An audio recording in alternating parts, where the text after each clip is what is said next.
Ladies and gentlemen, boys and girls, welcome back to another brand new video. Today we're going to be diving into the campaign itself. I've just finished playing it. I was a little bit late to the table, but we're going to be chucking this video up ASAP because I'll tell you what, the game comes out in another day and, well, the campaign's all over, but I want to chuck my review up there just to show you guys that I'm all about it. It comes from the heart. I don't care about my reputation when it comes to criticizing these things. I think that some constructive criticism always goes a long way, whether or not they hear it or not. Who knows? Who cares? Well, actually, no, we do care. But before we start things off, make sure to subscribe, comment on the channel, let me know what you guys liked about the campaign or didn't like about it.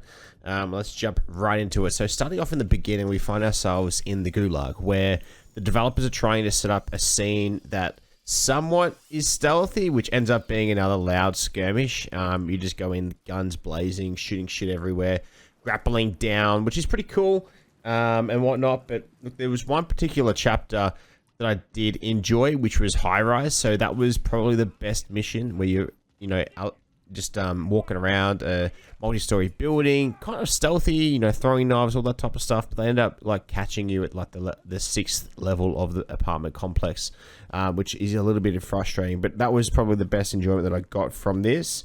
But it was shot down kind of a little bit fast at the end, when it became just a shit fight again at the end, when the stealth is gone, and you end up having to just kind of shoot your way out of it. Which is something that seems to be quite the reoccurring thing in this campaign series, which is unfortunate. But the stealth mission was very mid and not the best. Like when it comes to the sniper one, when you're John Shepard, not John Shepard. Jesus, man, Jesus. Price. No, I can't even. Yeah, Price. Jesus, I can't even think right now. When you're Price and you're laying down in the bushes, it's a bit of a rinse and repeat, and we're finding ourselves trying to obtain like the old gillied up nostalgia, but it fails and it falls short in this mission. There's only so many times you can lay down in a bush and think you're stealthy and stuff for it to really work, and especially when it's these open map things where you jump in and you feel like you're dropping into a war zone map. It's just ridiculous, like having to use plates on an open sandbox experience, finding loot crates, ziplining across the map and taking enemies out willy-nilly. Like, it just doesn't make sense, man. Like, in the end, I found myself trying to do stealthy things, but due to it being like a big map and so much marking around and different variables and all those types of things with people looking everywhere and stuff, I ended up just running through it impatiently. I reset, I die or whatever. I die a couple times. I try to do it stealthy without being detected, but then I find myself just being like, you know what, stuff this. I'm just going to run through it. Who cares? Whatever. Do not care anymore. But you literally jump in with a parachute, which is just, it's just a little bit ridiculous. And like, if I wanted to play Warzone, then I'd load into Modern Warfare 2 and torture myself on that too. That game's turned to poo, hasn't it? But look, all the missions are criminally solo too. Like, no communications with AI teammates directly, like, that we saw in the Chinatown alleyway thing from Modern Warfare 2. As it was all like via just comms and stuff. Like there was also like no banter, zero banter, zero like, this is cool, this is fun, all that type of stuff. But look, each time I loaded into a mission, I dreaded seeing the open combat mission pop up on screen. With like the skull and it says on open combat mission. It just meant you're jumping into a Warzone map. It was just boring, man. Like it's just a big sandbox. Like some missions were very Call of Duty like, but as previously mentioned, the sniper mission, the high rise mission, and the snow mission, infiltrating the snow base, that was quite entertaining. It was good. You jump in there, you have the thermal sights and everything, and you're kind of trying to start that off. But it starts off to stealthy. And then the sniper starts spotting you, and you start infiltrating the sub base and everything, and it just is so lackluster, so predictable, and once again turns to another shit fight. A weird stealth mission there was where you load into a Verdank's air base, holstering your weapon, pretending to be undercover whilst infiltrating the base, and you would lose if you stepped within a meter of someone else. Like, it was just the dumbest thing I've ever seen. Like, oh, you don't look familiar here. You don't work here. Like, oh my god, bro. Like, obviously, man. Like, it was the dumb. And then like a bomb hits and you're just dodging all the gas and all that type of stuff. Like, oh, yeah, it's just you can just see what's going to happen.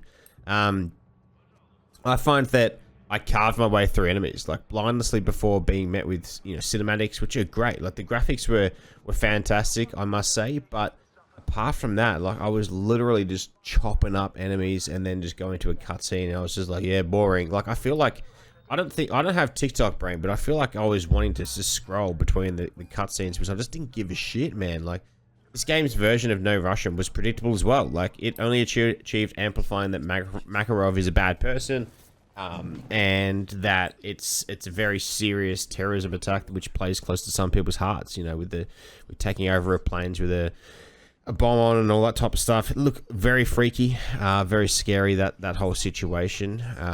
But it just didn't really do much. Like they've got to come up with something else a little bit more.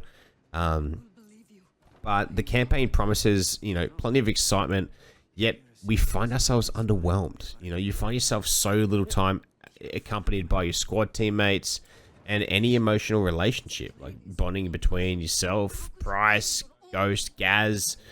It just feels ineffective, and before you know it, Modern Warfare 3 just ends and the credits pop up. That's it. You know, capped off with a shitty mid-credit scene, and you know, the death of someone that we never really expected. I didn't expect that one to happen. And if you haven't played the campaign, make sure to play it. That's why I'm not saying who, but it kind of upset me. But also at the same time, just like that, my connection to that character was purely through the OG games, not really so much this game series itself, the reboot itself of the franchise. So, man. But look, one thing I do rate is the gunfire. The bullets hit hard. They sound good. The and the graphics are great. The audio's great. But the NPCs, man, their burgers just don't stand there whilst I pepper you. Like, I just don't get it. Like, I'm shooting them and their teammates' heads are getting popped off and all that type of stuff, and they're running out from behind cover from whatever reason. It just doesn't make sense. Like, it genuinely doesn't make sense. Like, they're a genuine NPC, like the biggest burger thing I've ever seen.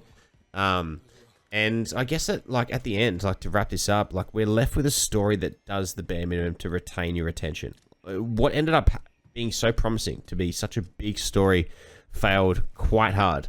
And it felt like I've played it before. Like, it felt like I've done this, I've gone through the motions, and this is the quality of campaign that they're going to be dishing up over the years. Then I'm going to be frustrated for years, like, to come. As someone who I genuinely look forward to the campaigns every time it drops, and I'm a massive fan that they drop it a week early as well, so I can access it and not have FOMO of missing out on of the multiplayer experience and all that type of stuff. So, but I'm interested to see what you guys think in the comment section below of the campaign. Let me know your feedback and what you would have done different, maybe. But look, all in all, the gunplay is great along with the sounds, but the story is just sub 5 out of 10, man. It's very lackluster. So please do better next time. Call of Duty Activision Sledgehammer game. Let's maybe we might have to go to 2-year cycles. I don't know. I have no idea. But it needs to step up. But I'm interested to know what you guys think in the comment section below. Make sure to leave a like, subscribe if you enjoy the video, and I'll catch you guys around. Remember to be safe, stay swell, and as always, boom baby, peace.